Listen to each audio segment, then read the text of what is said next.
Olá e bem-vindos ao Cantinho da História. Esse é um episódio extemporâneo e, por que não dizer, raro. Nesses últimos 2 anos, a vida no Brasil tem se tornado bizarra, kafkiana e complicada demais para quem tem uma postura crítica em relação à história, geografia, sociologia, filosofia e suas implicações não apenas no ensino básico, mas também na nossa própria vida.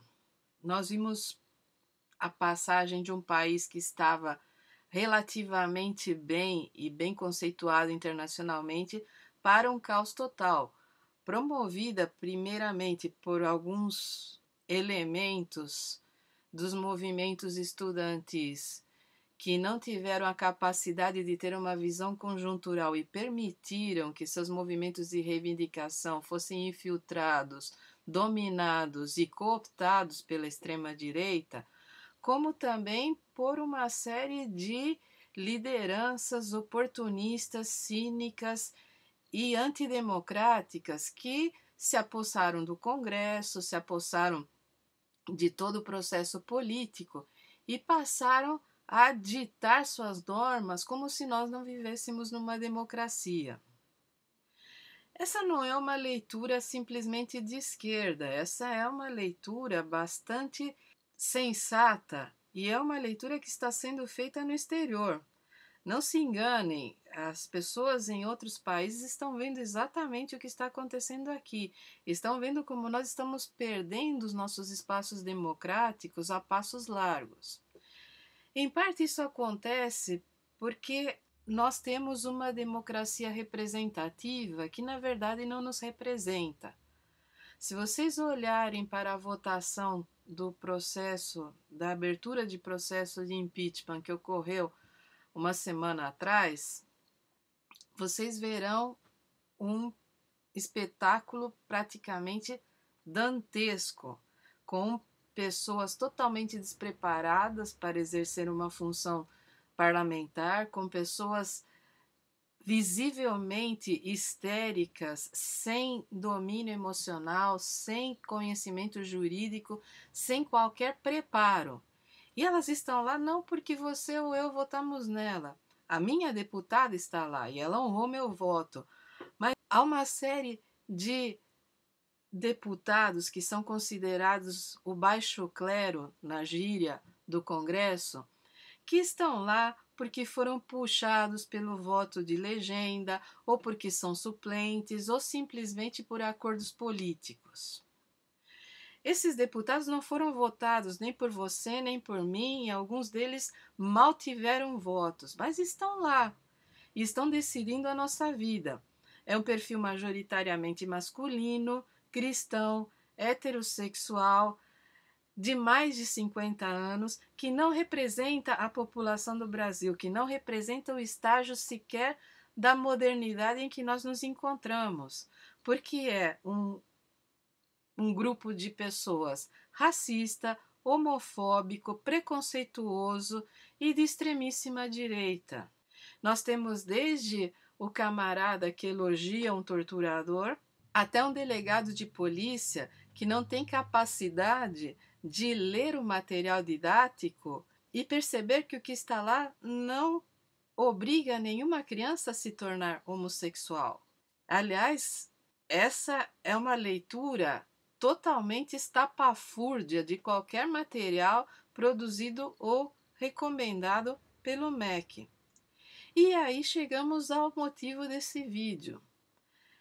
Nos últimos tempos, ficou extremamente difícil gravar e postar qualquer coisa na internet. As pessoas se juntam em grupos de terroristas virtuais e denunciam, ofendem, difamam, principalmente quem tenta manter uma postura racional e crítica em relação à situação do país.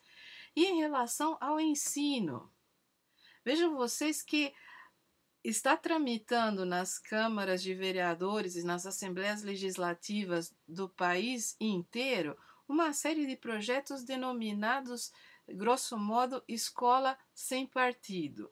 Eles podem variar no nome, como escola livre, mas todos eles implicam em que qualquer professor que tiver uma postura partidária diante de seus alunos vai ser criminalizado e pode sofrer, inclusive, penas de reclusão. Além de ser profundamente antidemocrático e inconstitucional, esse tipo de projeto revela uma ignorância medonha, porque não sabe distinguir entre o ensino crítico e a propaganda política partidária. E ele atinge não apenas a nós professores de história, ele atinge professores de sociologia, de filosofia e de geografia, porque como é que você vai tratar de geografia humana, das grandes migrações, dos momentos em que esse planeta sofreu impactos colonialistas sem fazer juízos de valor sobre o impacto da colonização e do imperialismo em populações mais pobres? Como é que você vai lidar com a dialética hegeliana sem mencionar a dialética marxista? E por que é que isso está acontecendo? Isso está acontecendo porque essas pessoas que estão nas câmaras de vereadores, nas assembleias legislativas e lá no Congresso Nacional são pessoas absolutamente despreparadas do ponto de vista das ciências humanas. Alguns são formados em medicina, mas são cristãos fervorosos e negam auxílio a mulheres em situação de risco, promovem todo tipo de preconceito, alguns até advogam uma eventual cura gay, que é um negócio que não existe. Essas pessoas não sabem a diferença entre um marxista e um comunista e acreditam que é tudo a mesma coisa. Você pode ser marxista e ser comunista, mas você pode ser marxista simplesmente do ponto de vista de percepção, tanto da história, quanto da economia, quanto da filosofia. Por quê? Porque ser marxista significa que você simplesmente percebe o mundo, a história, a economia e a filosofia a partir de um ponto de vista materialista. Isso significa que você exclui interpretações místicas, mágicas e que você se concentra na produção material da humanidade. E ainda mais que você acredita que a produção material da humanidade é parte da sua cultura e que essa cultura material é que vai alinhavar a leitura histórica, econômica e filosófica da trajetória humana. É tão difícil de entender assim? Não. Basta que a pessoa tenha 2 neurônios. Mas aí o que acontece? Entra o preconceito, porque se você classifica todo marxista de comunista e você transforma a palavra comunista em um xingamento, você não precisa dialogar com o outro. Você pode advogar até que o outro seja eliminado, assassinado, porque ele não é igual a você.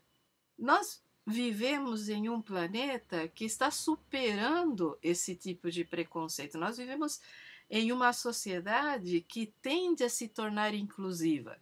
E essas pessoas querem parar o ritmo do nosso crescimento, da nossa evolução enquanto sociedade rumo a uma tolerância maior.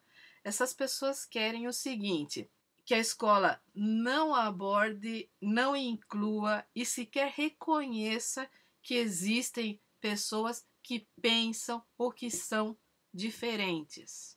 E isso é muito sério, porque a partir do momento em que você censura a educação sexual, você cria um problema de saúde pública. Se os adolescentes não têm informação sobre os seus corpos, sobre a mecânica da reprodução, a mecânica biológica da reprodução, a sua prevenção, a maneira de lidar com isso como adultos, você vai ter uma explosão de gravidez adolescente, como aconteceu nos Estados Unidos durante e após a era Reagan, que negou a educação sexual nas escolas. Se você não tem uma educação para a tolerância e a compreensão das orientações de gênero, você vai excluir, você vai negar a existência de orientações de gênero que superem essa dicotomia simplista biológica de homem e mulher que é tão ao gosto da tradicional família brasileira e dos cristãos em geral. A Organização Mundial de Saúde reconhece uma variedade de gêneros que essas pessoas jamais sequer ouviram falar. Porque esses gêneros existem. Eles existem do ponto de vista médico, eles existem do ponto de vista psicológico, e as crianças que nascem assim, elas têm direito ao reconhecimento da sua existência, têm direito à sua inclusão na escola e têm direito a ser tratados de maneira idêntica aos heterossexuais. O que não implica em dizer que, se você explicar que o mundo é complexo e que as pessoas têm uma variedade muito maior de gêneros do que a mera aparência física e biológica, vai fazer com que qualquer criança se transforme. Porque se a convivência transformasse, não existiriam gays, porque de tanto conviver com os heterossexuais, eles se transformariam em héteros.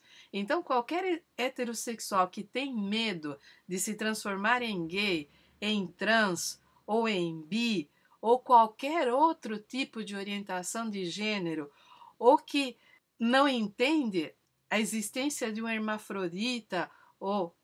Gente, essas pessoas têm problemas mentais sérios. Não apenas porque não conseguem ser tolerantes com quem é diferente, mas porque a educação religiosa fechou seus cérebros de tal maneira que elas não conseguem nem sequer raciocinar para perceber que existem diferenças. E o que acontece quando uma pessoa ignorante tem medo? Quando uma pessoa ignorante fica apavorada o suficiente, ela parte para o ódio, ela parte para pregar a eliminação de quem é diferente.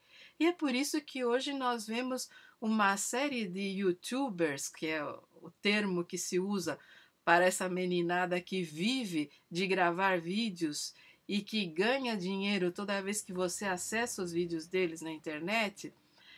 Você tem uma série de adolescentes tardios, porque na verdade eles se comportam, falam e esbravejam como adolescentes, que não têm absolutamente nada de útil a dizer, mas que estão pregando o ódio. São pessoas que mandam você ler, mas mandam você ler astrólogos, jornalistas, extremistas, fanáticos, gente que não tem absolutamente nada de útil a acrescentar à humanidade e que vive de disseminar discursos de ódio.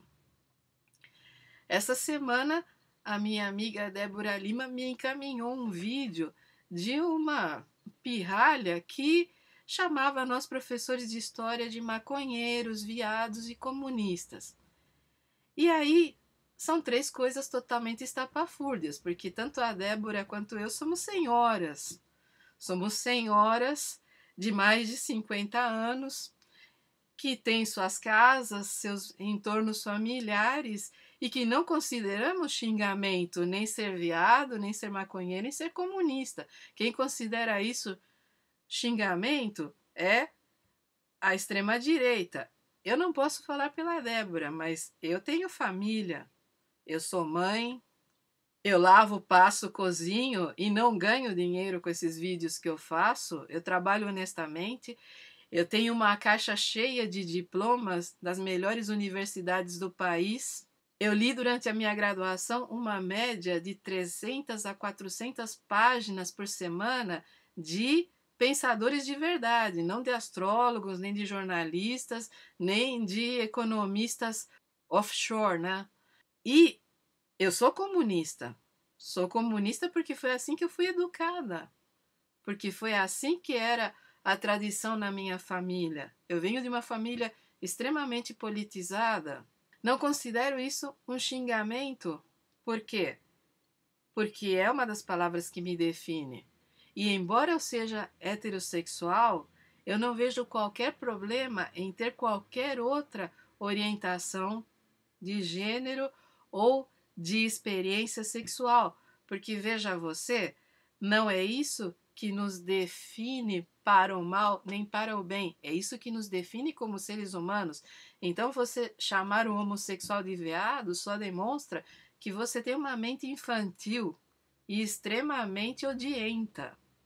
E não apenas odienta, cheia de ódio também. Você chamar qualquer consumidor de cannabis sativa de maconheiro, bom, aí já entra por outras definições, mas é a tal história. Se a cannabis fosse legalizada, provavelmente gente como essa meninada nem existiria, porque ao invés de Ritalin e todas essas porcarias que se dá para que as crianças sejam obedientes, bastaria puxar um fuminho, eles veriam o mundo de uma maneira mais positiva e menos rancorosa. Mas aí você vê o naipe de gente que elege certos deputados, certos vereadores e legitima toda essa intolerância, todo esse ódio, toda essa ignorância que está nos atacando nestes últimos 2 anos. E é uma ignorância que provavelmente terá consequências extremamente funestas, não só na nossa sociabilidade, mas na própria estrutura e no futuro do país. Veja você que um dos grandes problemas nesses projetos Escola Sem Partido é que eles desconhecem totalmente a mecânica do ensino. O ensino precisa ser crítico, o ensino não é decoreba. Porque se fosse decoreba, nem de professor precisava. Você dava uma enciclopédia para o seu aluno, mandava ele decorar e isso era considerado conhecimento. Como, aliás, muitos desses camaradas que estão na internet ou que estão na mídia pensam e adquirem suas ideias. São pessoas que pegam um livro sem qualquer avaliação sobre o autor e encaram a palavra escrita como verdade absoluta.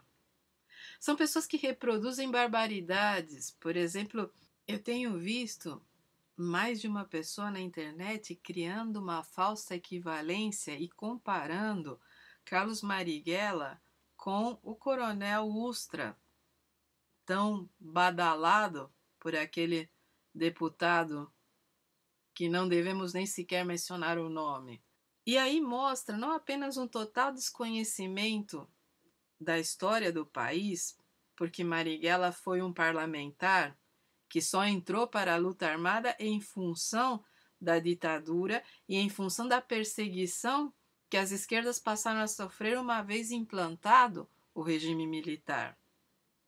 E aí você tem uma série de problemas, porque às vezes surge também algum historiador aloprado, algum camarada que, por uma questão de nomenclatura, descarta toda a produção historiográfica e acredita que a história começa e termina nele. Aí vai para os noticiários e fica bradando feito um energúmeno, e que bastaria que a pessoa tivesse honestidade intelectual para ver que o que ela está fazendo é o trabalho sujo em benefício da pior parcela da sociedade. E é essa barbaridade em termos de valores que nós estamos vivendo. É essa loucura do Escola Sem Partido, é essa criminalização por parte de alguns setores dessa juventude ignorante e odienta que está perseguindo nós professores de história nos meios virtuais, porque a maior parte deles não tem coragem de vir para a vida real. Mas a minha preocupação é que alguns façam essa transição e venham para a vida real e comecem a praticar atos de violência. Porque é uma complicação imensa a todo esse caldo de cultura ridículo que nós estamos vivendo, essa coisa bizarra e kafkiana em que você apanha na rua se vestir uma camiseta vermelha, em que as pessoas não toleram quem pense diferente e pregam a violência e a eliminação física de quem tem ideologias, posturas ou pensamentos diferentes, ou até mesmo de quem nasceu com um perfil humano diferente daquele que é preconizado nesse mundinho limitado, preconceituoso e ignorante do cristianismo fundamentalista. Famílias são locais de amor. Famílias são diversas. Já eram diversas no período colonial. A minha saudosa orientadora, a professora da USP, Enide Mesquita Samara, demoliu e destruiu a obra de Gilberto Freire, provando que durante o período colonial e boa parte do Império, uma parcela considerável de famílias eram chefiadas por mulheres e que a família patriarcal é muito mais um ideal dos conservadores do que uma realidade. O IBGE vem mostrando década após década que as famílias matrifocais são parte integrante desse país. Quer dizer, famílias comandadas por mulheres, famílias em que os homens morreram ou fugiram ou nunca existiram. Então, a ideia da família brasileira bonitinha, de cartilha, papai, mamãe, qualquer estatística, filhos, cachorro, casinha e todo mundo branco de classe média, é um mito, é um ideal conservador. A realidade do país é muito mais abrangente, ela é multifacetada e ela está lá. Não se pode negar, não se pode fazer com que a escola seja um local de opressão onde, se você não se adequa a esse tipo de modelo de família, a sua existência é negada e você é apagado. Nós já amargamos mais de um século de invisibilidade da população negra nas cartilhas e no sistema escolar. Agora nós vamos colocar as famílias, os homossexuais, os transexuais, os bissexuais e toda e qualquer pessoa que não se enquadre nesse conceitinho mesquinho de família, praticamente na clandestinidade, porque é isso que o Escola Sem Partido quer chegar. Ele começa criminalizando um ensino mais crítico, ele começa propagando idiotices sobre o material didático, porque o material didático brasileiro está muito longe de ser o tanto de crítico que deveria ser. É um material ainda extremamente conservador que nem sequer incorpora a grande produção acadêmica dos últimos 30 anos. É um material que é lastimável do ponto de vista histórico e ainda assim é considerado radical, comunista e sabe-se lá o que por essa gente.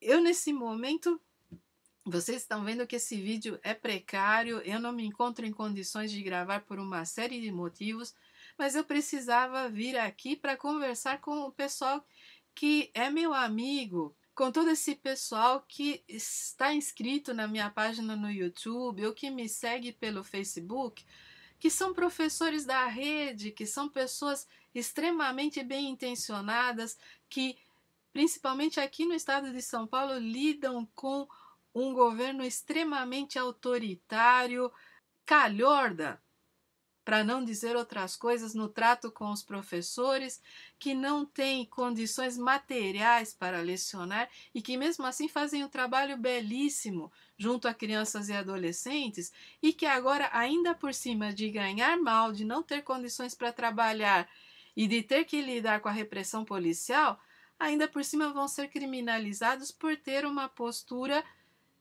que é aquela que é o seu dever, que é ser crítico, que é passar conhecimento e que é formar pessoas com capacidade para entender o mundo que as cerca. O que está por trás do Escola Sem Partido é a total alienação do público escolar. É transformar as crianças e os adolescentes em um bando de zumbis que decoram informações, usam essas informações para passar nas provas e depois vão viver sua vidinha mesquinha e medíocre, sendo massa de manobra da mídia, dos partidos políticos e tendo um papel submisso, dominado e totalmente alienado diante da sociedade que nos cerca. É muito triste chegar nessa altura da vida e ter que lidar com esse tipo de coisa.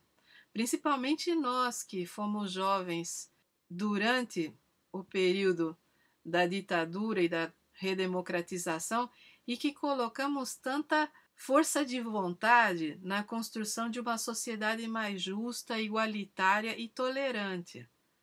Perceber que a democracia que nós ajudamos a construir está vindo no nosso encalço para nos silenciar porque foi sequestrada por uma corja de fundamentalistas sem qualquer capacidade intelectual, moral ou humana, é deprimente. Torna o nosso trabalho muito mais significativo, torna as nossas parcas conquistas nos últimos anos em instrumentos de resistência. Eu não sei o que vai acontecer. O Escola Sem Partido é inconstitucional, mas nós não podemos contar com o Supremo, porque o Supremo é um tribunal político, é um tribunal que está se demonstrando totalmente inútil durante toda essa crise democrática. É um poder que não nos contempla como população. E isso é muito triste, porque se eles se consideram os guardiões da democracia, cadê a democracia que eles guardam? O que eles estão guardando é só intolerância, ódio e fanatismo.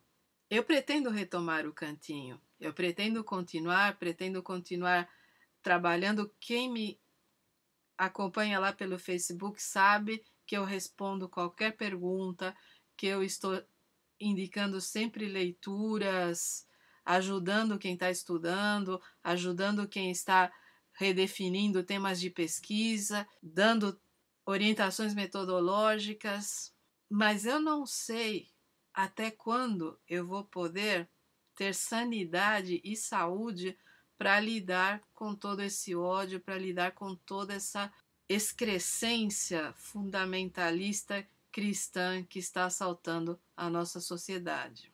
Nessa semana eu procurei a ANPU, que é a Associação Nacional dos Professores Universitários de História, que embora eu esteja desempregada, ainda considero como o meu órgão representativo de classe, porque afinal de contas, empregada ou não, eu sou uma professora universitária de História.